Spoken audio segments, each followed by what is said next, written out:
stage. Lalagyan din po ba ng lantern ng bawat puno? Ma'am Jenna, mukhang mawawalain po tayo ng parking space. Teka. Okay, pwede isa-isa lang? At saka pwede mag-relax tayo, huwag tayo mag-panic, okay?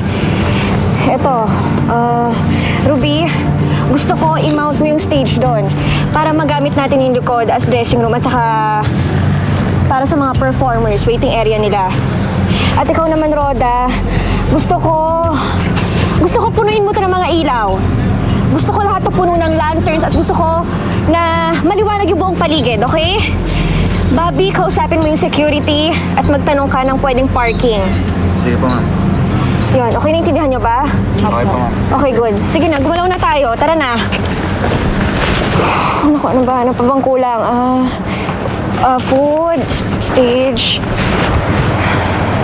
dancers, upuan. Ma'am Jenna, sorry I'm late. Ano po ang instructions ko? Wow, this is your first event, huh? Wow. Hi, Rian. Ganda. Lights, Chuseok Festival, Koreans.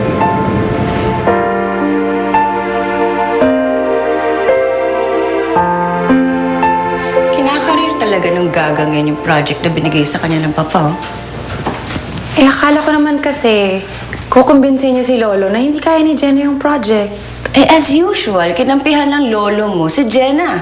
Ayan, todo pagpapa-impress ang ginagawa ngayon.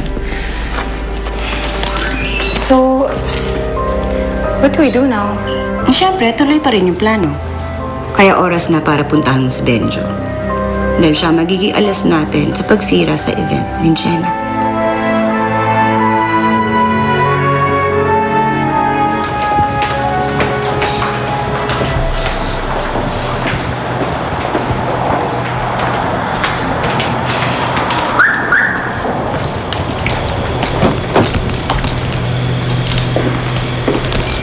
Hi, Benjo. Pwede ba kitang makausap? Anong kailangan mo sa akin? Hindi lang ni Jenna na pumunta ako dito, ah. Kasi kung malaman niya, pipigilan niya ako. Hindi ko pa sinasagot yung tanong ko. Nandito ako kasi gusto ko malaman mo na mahal ka pa ni Jenna. Ano ba yung sasabihin mo? Meron pa akong kailangang puntahan eh. Benjo, totoo yung sinasabi ko. Hinintay ka niya ng 1 taon kasi umaasa siya magkakabalikan pa kayo. Hindi niya masabi sa'yo to kasi akala niya pinagpalit mo siya. Pero alam kong mahal mo yung pinsan ko. Tama ako, di ba? You still love her. Benjo, kung pride ang pinapairal mo, wala mangyayari sa inyo.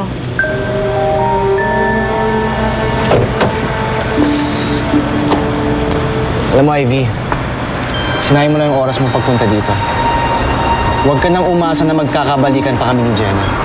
Tapos na ang lahat sa amin ng pinsan mo. Pumunta ka sa park bukas.